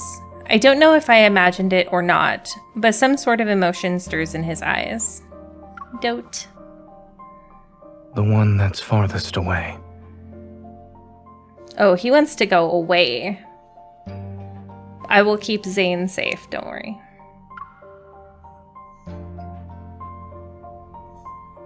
The far end of the city is cloaked in black mist, resembling the gaping maw of a beast hidden in the shadows. Nope. I want that one. Girl, you cannot ask him which one he wants. He picks one and then you're like, no, that's mine. Come on. I understand this is your dream, so you know where the dangers are. But are you going to face them alone again? This is my dream. I can get to my destination faster than you.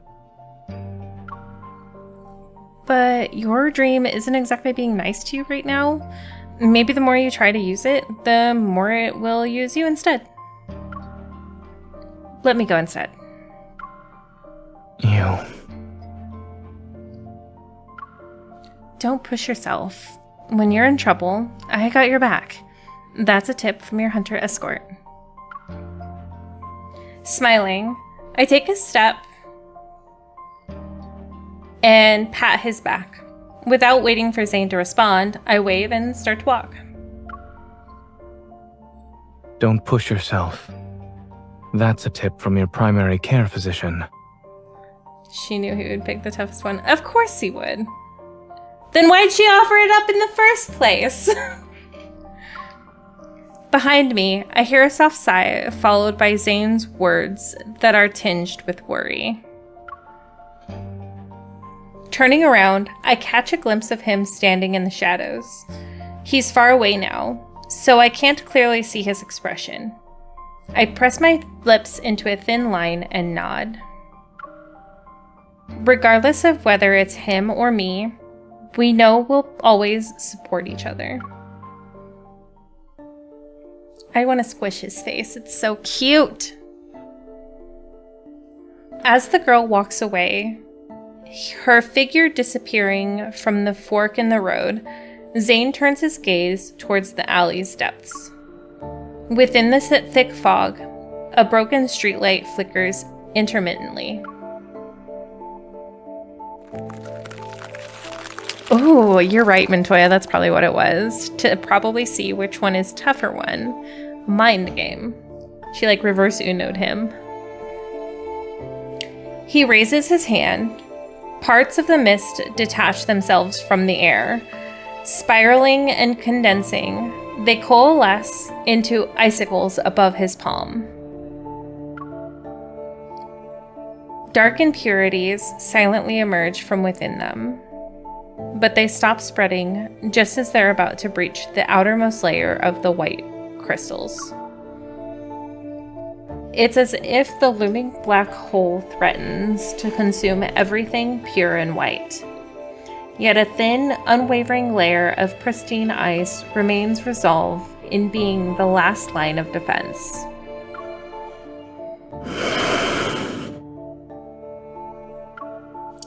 Shadows stretch, and in the boundless fog ahead, the Protocore cluster awaits his arrival like a slumbering wanderer. Within the mist, a cold wind materializes as aggressive figures sluggishly stir.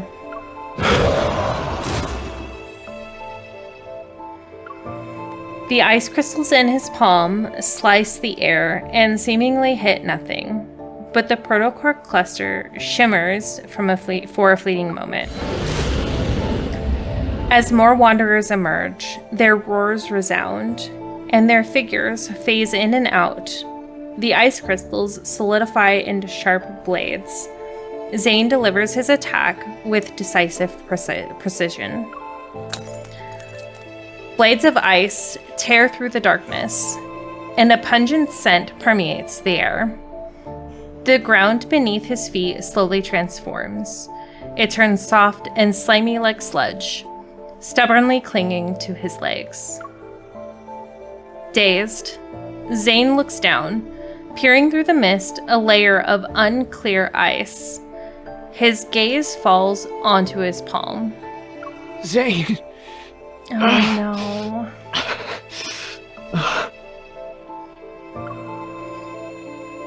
A bloody hue taints his hand, and an eerie shadow is cast over his senses.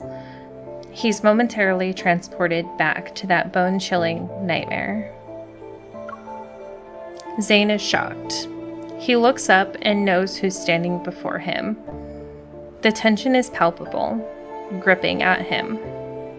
William? It's too late. Please. In the howling ice wind, Zayne hears his heavy breaths. Once again, he returns to the endless, snow-covered expanse of Mount Eternal. Bloody tears stream down William's empty eye sockets. Then, an array of faces emerge from the cluster's projection. Aren't you going to celebrate my birthday with me? Why did you kill me? Aren't you a doctor? You should have saved me! Why didn't you save me and my child? Zayne, please. Kill me. He's suffocating. He's trapped. His head is spinning. Zayne notices his fingers are trembling uncontrollably. He staggers back, only to trip over something again. It's just an illusion. It's not real. It's not. More and more hands stretch out towards him. They're frozen, the space around him shattering and distorting into mirrors. They reflect his bloodshot eyes. They reflect his hands are clenched so tightly the veins bulge. A black icicle suddenly pierces through the mirrors and shatters part of the Protocore cluster. The Protocore cluster doesn't regenerate. It resembles a cliff teetering on the edge, ready to collapse in on itself. She made it. As the mirror shards dissolve into black mist, the cold light intensifies and casts an ethereal glow. Determined, Zayne thrusts the ice blades towards the human figure. Zayne! The ice blade stops as Zayne's pupils contract. It's her. But she can't possibly be here. They're your patients. How could you? Am I next? You'll kill me, right?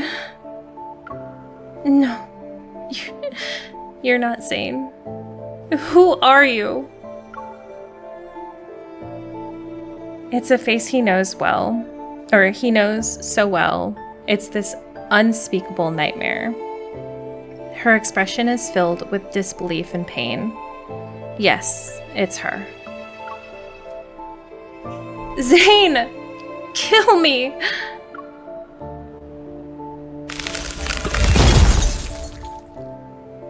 Black ice flowers bloom from her chest, their petals unfurling.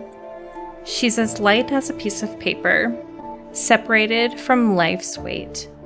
Yet she falls almost with a thud in his stiff embrace.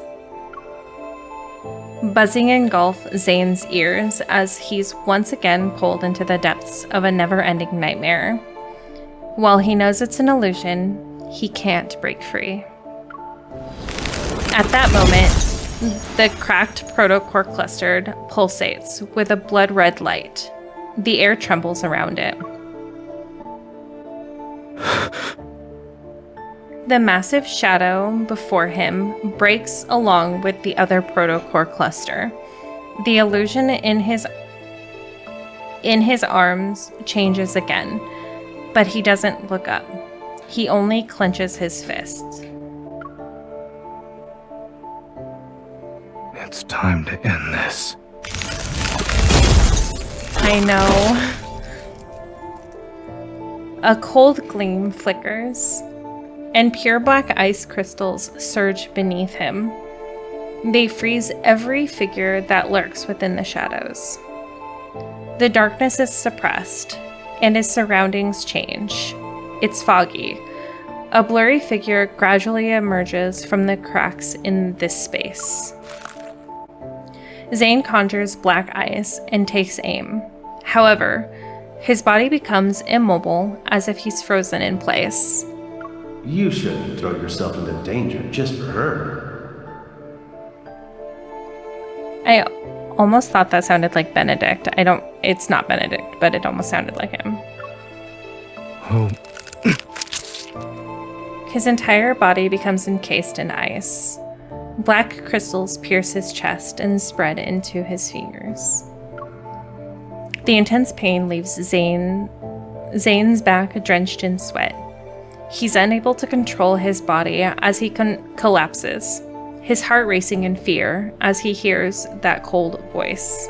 Seek your destiny. Only then can you be redeemed.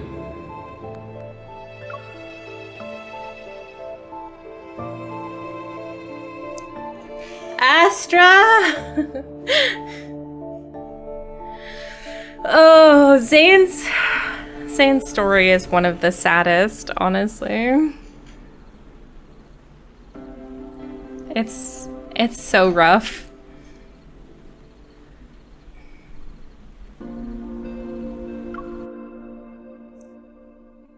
I would imagine, I don't know who else it would be. Is it Astra? It might be someone else.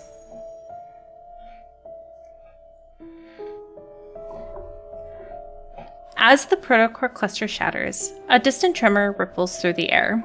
The space around me transforms into mist, and moonlight shines down. Then, the fog dissipates. I can feel the ground beneath my feet. I cautiously assess my surroundings and see if I'm in a garden at the back of the hospital. Something's not right. This is Linkon's Oxo Hospital, but we should be in Chansia. My heartbeat quickens, and a sense of foreboding washes over me. Holding my guns, I push open the door that leads to the hospital. Behind the door, a white mist emerges.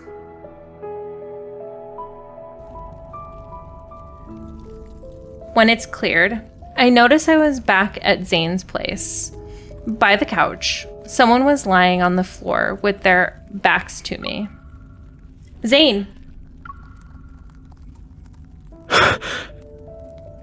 Be careful. We haven't escaped this dream. There are 2 layers, and the Wanderer is still here. I rush over to Zayne and help him up. He weakly presses his hand against his left shoulder. His expression alone shows how much pain he's in. The ice. Zayne clenches his left hand and moves away from my hand. The ice. It's dangerous. Don't touch.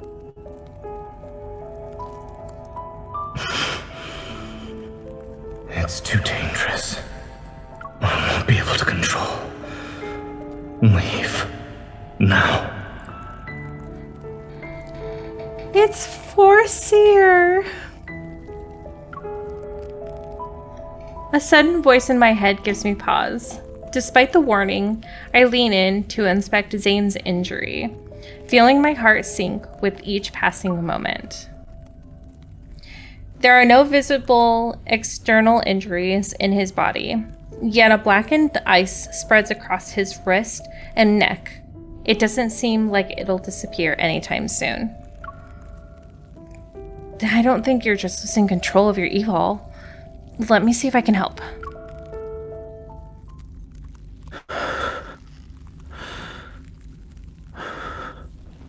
Don't worry.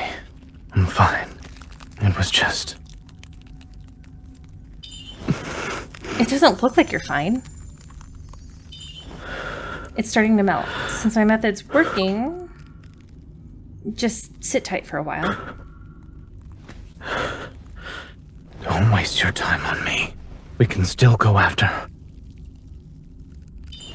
Focus on taking care of yourself first. For now on, listen to me. It doesn't matter if it's related to health or combat. Who else would it be? I'm pretty sure that's Forseer. I thought it was Forseer. There's no use resisting. If you just listen and follow along. I'll help suppress your evil first. Oh my gosh, that's so fast. My left shoulder. A little lower. I got you, Dr. Zayne. More familiar with what happened in the dream. Let's see what... I'll read it. I'll help you suppress your evil first. Tell me the area I should resonate with so you can recover faster. You might be more familiar with what's happening in the dream, but I'm an expert in dealing with wanderers. If you rush in head first again, I won't save you. Oh, it could be Dr. I would hope so.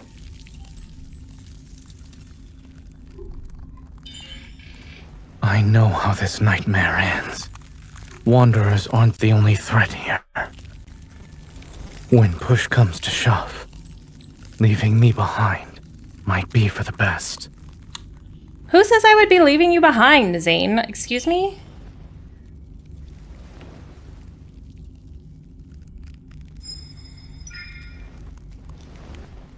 I always keep my word. If I do something that ends up hurting you, don't go easy on me. You wish. Didn't you agree to do whatever I say? Well, here's my first order. You're not allowed to talk like that anymore. That was a cute little head nod. I love their little micro movements in this game. Wait, this is... Zayne, be careful. What happened?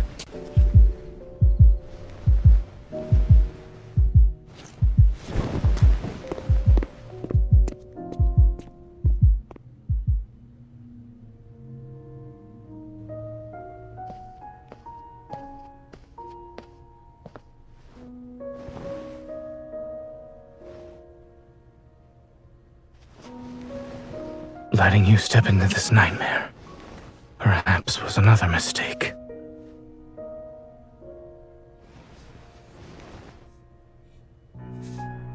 But at least I have one last choice.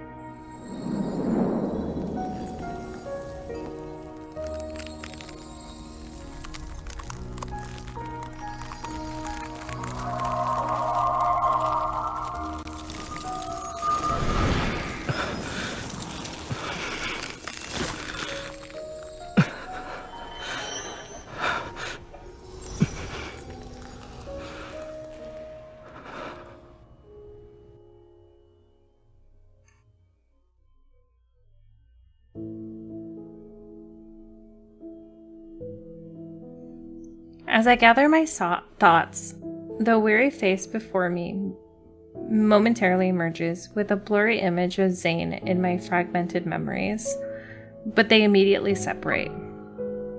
Wait, when was I pulled into the Protofield?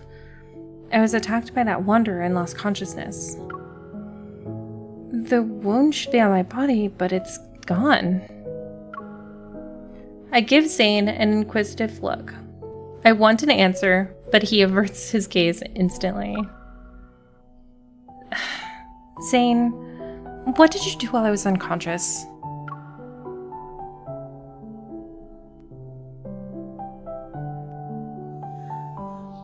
This boy is reckless. I think he's more reckless than most of them, actually.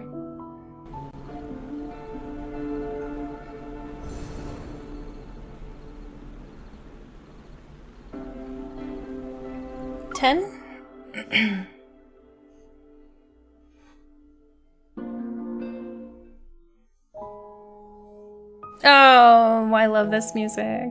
Zayne's music's the best. Zayne, what did you do while I was unconscious? Is this why you're losing control of your evil?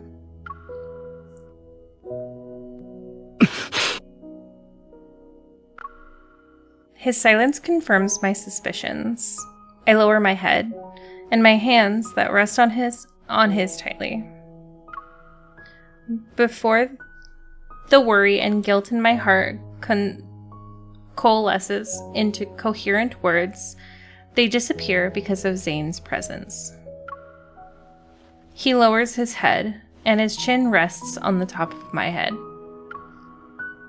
You're my hunter escort, correct? Protecting you was protecting myself. And after subjecting you to a distressing dream, ensuring you can leave safely is the least I should do. Why are you making it sound like you dragged me through hell and back? Your dream didn't hurt me. The mist is exploiting it. What if the Wanderer wasn't the only source of danger? Zayne, you're not that dangerous. You've seen how bleak and oppressive this dream is. As you said, it's not exactly being nice to me. Perhaps the dream itself is the real threat here. Zayne talks slower, enunciating each word with a gentle tone. It's as if he's trying to calm his simmering inner turmoil. I realize something. After we entered the Protofield that's based on Zayne's dream, he's been acting more hesitant. Could it be... Zayne, is this nightmare... This nightmare is more than just a dream to you, right? I sense his hand subtly move, a testament to its master's emotions that are always restrained. A dream remains a dream so long as you wake up from it. But when that day comes, when I can't wake up... Zayne... If that day ever comes,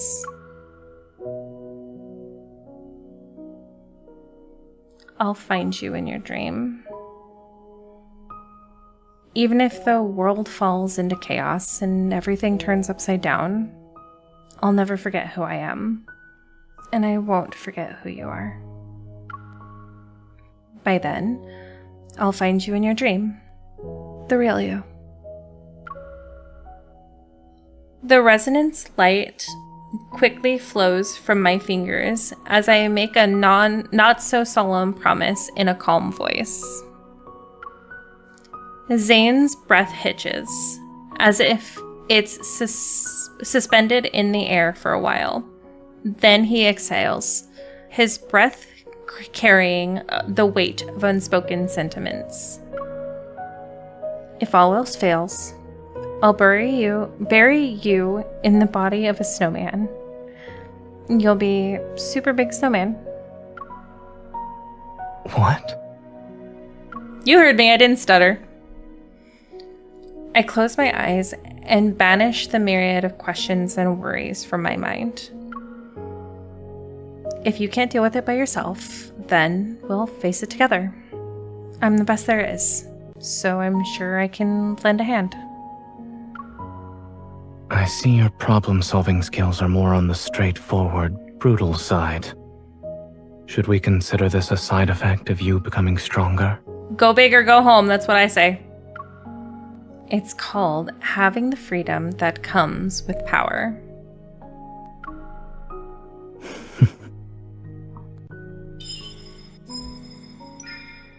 All the black ice has disappeared. How are you feeling? Does it still hurt? I look up and meet Zayne's gaze. It seems he's been observing me for a while. It doesn't hurt anymore. Don't. Just as I'm about to tell Zayne not to lie again, he turns over my hand. A sliver of glimmering light appears in my palm. He takes back his hand, and two chubby little ice seals tumble into my hand. You get two. As an escort, you are very professional while on the job. This is your reward, since I have nothing else to give you. I mean, you could give me something else. I see two pairs. I have a pair of lips on your face. Do you trust me now? I always trust you, Zayne. From where I am, light and shadows dance upon his features. They accentuate the mirth in his eyes. You keep telling me not to push myself, but you also need to stop disregarding your safety. I know, the seals are so cute. I really like the, my other favorite thing is when he makes the ice cats.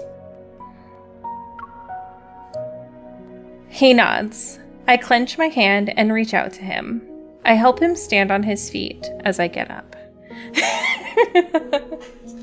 I'm just saying. There's a pair of lips on his face that would be more acceptable than the two seals. You said this dream has 2 layers. Are we in the outer one because we broke the inner layer? Zayne doesn't refute my statement. He turns around and walks ahead to open the door. We step out to be greeted by a night breeze. We retrace our steps through the corridor and return to the hospital garden, which feels familiar yet strange.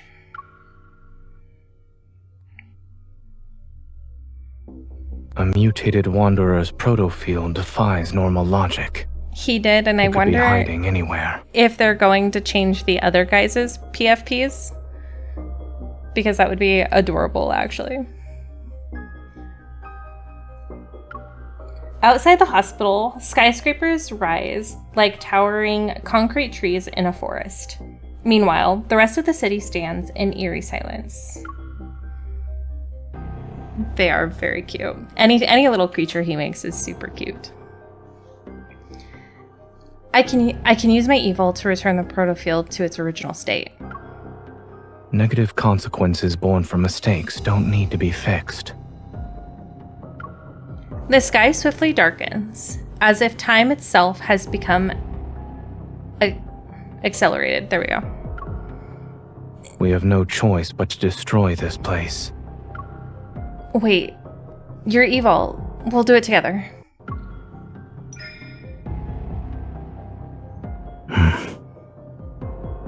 Are you ready? Yes.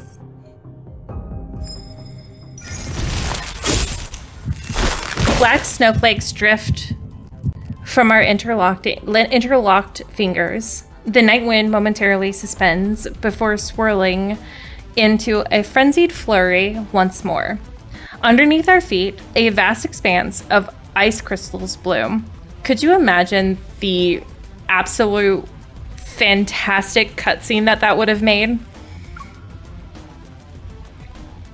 The ground, the buildings, and even the particles floating in the air were all ensnared in the swift spread of the chilling night. In an instant, the eerie world froze into black amber.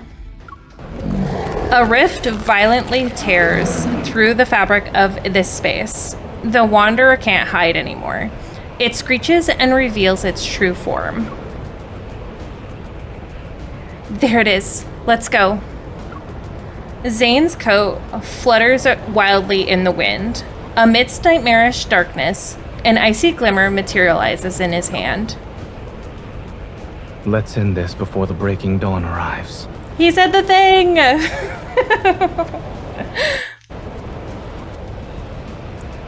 Let's destroy the Protofield! Then he says his Dawnbreaker catchphrase.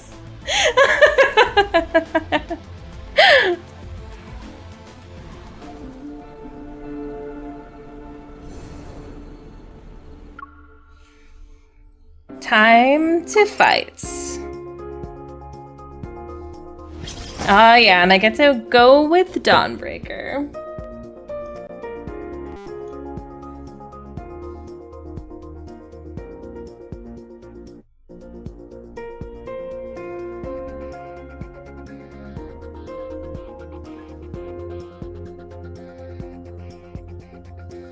Dun, dun, dun. Ooh, it's taking a minute to load. We'll get there. Come on. You can do it.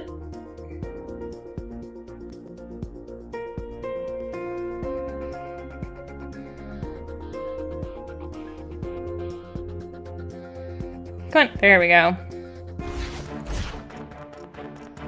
This might be a long night. Here it comes, with our combined strength. Here I go. Oh, I have a sword. Oh my gosh. Victory Okay. is within reach. My turn. Keep your tempo. Zayne. Here it comes. Leave it to me. Is this what you wanted? Perfect. With our combined strength. Here I go. It is falling apart. Ooh, I got blackness around me. Here early on the stream, it would have been so fun to watch. Watch out. Here it comes. Watch out. I'll show you. Oh yeah, ow. Ooh. Keep your distance. It's your turn. No problem. Keep your distance, or else you'll get hurt. Leave this to me. Thanks. Zayne. Here it comes. Leave it to me. Is this what you wanted? Perfect. My turn. Go back to the pit you came from. Oh no, he's gonna do this spinny thing. I'm okay. Let's take it down first. Keep your temp. It's your turn. It is weak. Now I'll send it on a journey. It's final journey.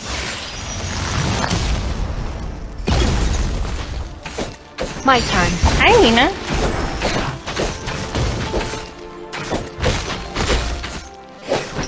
It recovered. Be careful. Make sure to dodge the attack. Ow, I don't have time to dodge attacks. Zayne, Kill everything it. went well. We did it.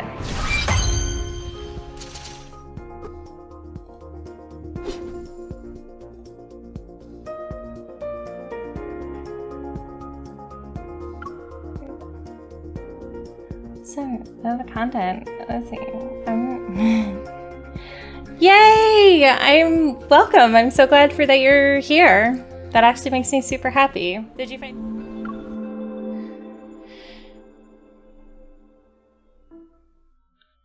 Once the final blow is dealt to the Wanderer, an intense tremor surges from the depths of my heart. But the resonance is unmistakable this time. It's akin to a gentle wave brimming with power. A light, warm glow gently descends into my palm. It's the Aether Core. Is this Chansia Hospital?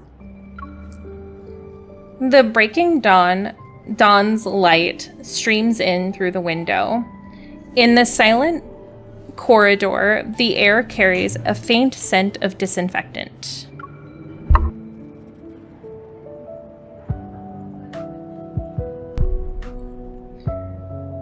Have we returned? Zayne! I'm here. Oh, thank God.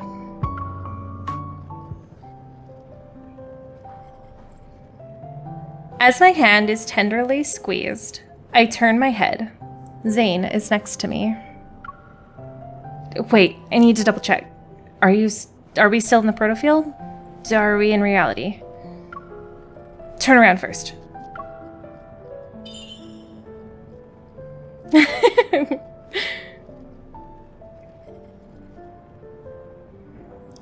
You started Silas, but I've been surprised by bias. It always happens, Nina. I started as a Silas too. And turn back now.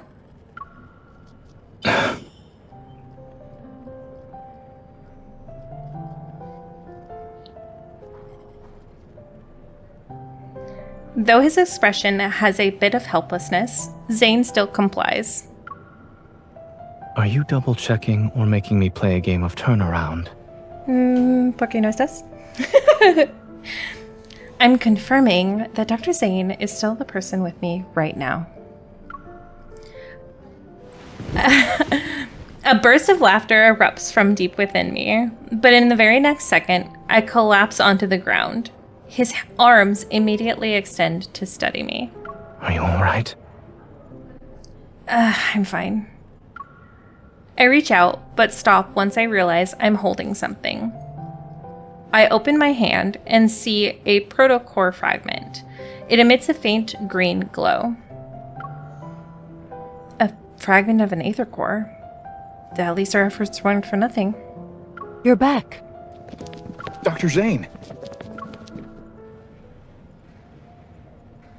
Captain Willow and the others rush over from the opposite end of the corridor. Their expressions reflect a mixture of relief, joy, and concern, partly affected by how much or how little I've liked their battle companions. Oh, so you're a battle girly too. Are you two okay? You're not hurt, are you? It's been 3 whole days since you were trapped in that Wanderer's Protofield. 3 days in a Everyone's been worried Protofield. sick. Oh, gross. From Captain Willow, I learned that exactly 3 days have passed since we entered the peculiar Protofield. The patient has been relocated to a secure ward and is now out of danger following resuscitation. During this time, the entire hospital was being protected by Chansia City hunters who carried out a thorough investigation. By the way, we discovered a strange device while investigating the ICU. Speaking in a quieter tone, she gives me a sealed, transparent bag. We found it hidden inside a flux stabilizer that was sitting in a corner. Almost went unnoticed. Ever since that incident happened in the ER, the hospital's flux stabilizers have been examined or replaced. So only recently did someone tamper with them. I take the sealed bag and show a grateful smile. I'll ask the association to conduct an investigation. Linkon City 3 days later. How I discovered your channel. It was suggested videos after watching another last video. Oh, well, I'm glad it showed up for you. Welcome. I'm so happy to have you here. That sounded like, it did sound kind of like Captain Jenna, didn't it? I open the door to Zayne's home. It's quiet. Zayne? Oh, look at him. He's an EB boy. I tiptoe into the living room. Zayne is peacefully sleeping on the couch. He's also wearing that outfit. We all know what that outfit is. The curtains gently flutter in the warm breeze. Light and shadows glide from his nose to his chin. Is he sleeping or... I move closer and place my hand over his chest. Phew. He's just sleeping. He must be exhausted.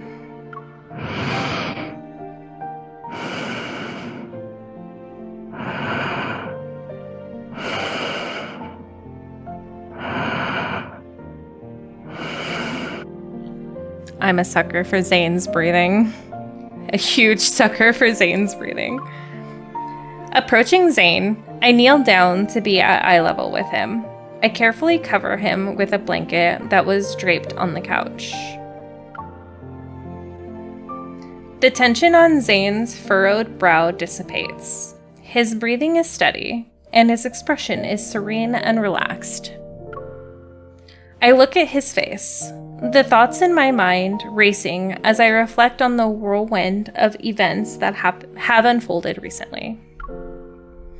You can finally rest. My watch vibrates. I leave the living room and answer Simone's call. The preliminary analysis results are out for the thing you brought back. Tell me. It has an intricate structure. Took me a while to disassemble it. I found a radio frequency chip that resonates with Metaflux fluctuations. Basically, it's an energy transmitter. It can locate protocores and even attract wanderers via fluctuations. A wanderer tracking transmitter. As I recall what had happened, one figure stands out as the most suspicious. Carter. We know how we feel about Carter around here. He just showed up before and after the patient displayed abnormalities. I share my suspicions with Simone. She then poses her own questions. The complexity of this small device is far beyond his understanding, and even Xander Sciences.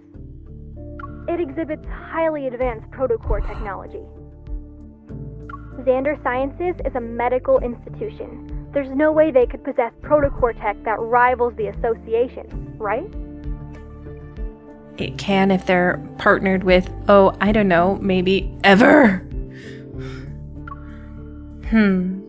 So what are you thinking? After the founder of Xander Sciences, Raymond, passed away, the company's future was uncertain. Only recently was it acquired by a well-known group. It was! I totally forgot about this. Oh my gosh, I totally missed this the first time. Oh my gosh, they were acquired by Ever. Its biggest shareholder right now should be Ever. It's at that moment. The fragmented piece of information in my mind gradually locks into place and forms a cohesive image. Carter mentioned the patient at Chansia Hospital had been undergoing long-term treatment at Xander Sciences. Raymond, the founder of Xander Sciences, was in a similar situation. If the peculiar crystal in the operating room and the monsters in the N109 zone came from the same source, that means Ever is creating monsters. I'm a battle girly. It's a huge part of what drew me. Once again, Zayne finds himself chasing after a familiar figure. Under radiant sunlight, cicadas chirp in the background, while the pristine azure sky stretches as far as the eye can see. The sun sits on the edge of the city's high-rise buildings. The girl turns to him. She smiles. At least he caught up with her. Finally. He holds out his hand to the girl, and she firmly grasps it.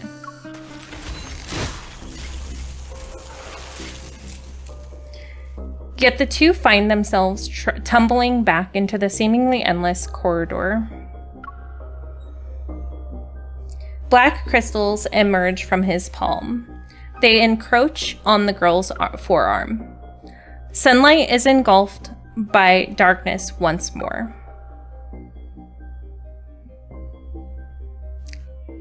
And that's the end of Dawnbreaker. We did it. Thorns on the Moon, done. We now have a lot more information that I missed the first time around. Oh my gosh, it's so much different playing this afterwards.